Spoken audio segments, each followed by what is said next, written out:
Chapter 1. Before the Cracks. Emily and Aaron had been together for 8 years. Quietly, gently, without fanfare. A shared bank account, Friday night dinners they never missed. A summer vacation every year in the same little seaside town. From the outside, it looked like perfect stability. Emily was deeply attuned to emotions. She noticed when a man at the next table stole a glance at his wife. She noticed when Aaron was there physically but absent emotionally.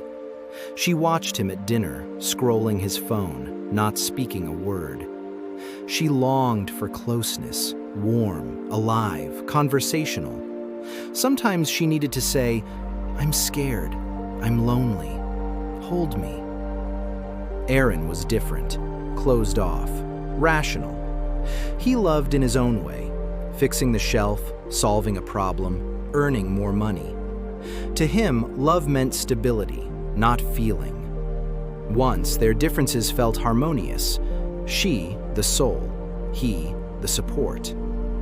Over time, he became a wall. She became an echo. It wasn't fights that broke them. It was the silence. Chapter 2. The Third Person. A new colleague arrived, Daniel. He wasn't better looking than Aaron, nor smarter, but he looked. When Emily spoke about a book, he asked what moved her about it. When she came to work sad, he noticed. When she laughed, he didn't look away. He listened, not to answer, but to understand. Emily didn't fall for him right away. She simply felt alive and seen for the first time in years. And it started with small things. "You look tired today. Are you okay?" "You smile like you saw a rainbow this morning." She hadn't planned a friendship, but a hungry heart accepts any nourishment. Messages grew longer, texts warmer. The most dangerous betrayal isn't physical, it's emotional, quiet, like a step in fresh snow. Chapter 3. A House Without a Heartbeat. Emily sat across from Aaron at dinner. He scrolled through the news feed while his food cooled. She looked at him and thought, "We are together, but not really." She wanted to speak, but didn't know where to start. He wanted peace, unaware he was losing her. Sometimes people betray not because love has gone, but because love has stopped being heard. Chapter 4. The Point of No Return. One evening, they stayed late at work. The office emptied. In the hallway, only footsteps and dim light. Daniel walked Emily to the exit. They stood a little too close. "You look especially beautiful today," he whispered. And then, a pause. Not a kiss, just a pause. But a pause is already a choice. She didn't pull away. A week later came the first kiss. Not passionate, careful, tender, like a secret that could no longer be contained. She felt warmth she hadn't known in years, and a deep ache, as if she had betrayed not Aaron, but herself.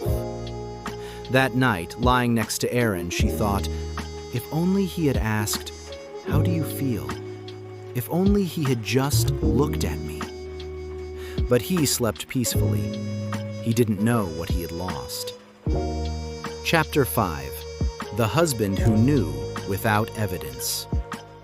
Aaron found no proof, but he felt it, the cold between them, the emptiness on her side of the bed, the smile not meant for him. One day he asked, "Emily, are you with me or not?" She froze. Her throat tightened. Words were a door she was afraid to open. Chapter 6. The Confession. That evening she said, "Aaron, I'm confused. I have feelings for someone else." Not loudly, not dramatically, as if confessing she hadn't breathed in years. Aaron was silent for a long moment. Then he asked, "Do you love him?" "No, I just stopped feeling us." His eyes filled with pain, not anger. He didn't shout, he understood. The scariest thing isn't when someone loves another, it's when they stop choosing you. Chapter 7. The Choice. There were two paths. One, go to Daniel, quickly, beautifully, destroying everything. Two, stay with Aaron and try to revive a love that was easier to bury. Emily chose to fight, not out of habit, out of memory of who they had been. She said goodbye to Daniel, gently, honestly, gratefully, to a man who became a mirror, not a future. Daniel asked for nothing. He simply said, "Sometimes we enter people's lives not to stay, but to remind them they deserve to feel alive." Chapter 8.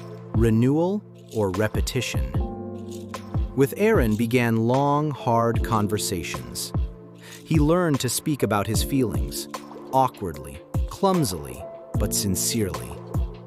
"I'm afraid of losing you. It hurts that you found warmth elsewhere. I thought stability was love. Now I know it's not." She learned to be open. "I don't need support. I need presence. I need you to look, listen, and feel me beside you. I want to be part of your life, not just a function in it." They weren't the same, impossible, but they were honest. Sometimes they laughed like they used to. Sometimes they argued to tears, but no longer in silence.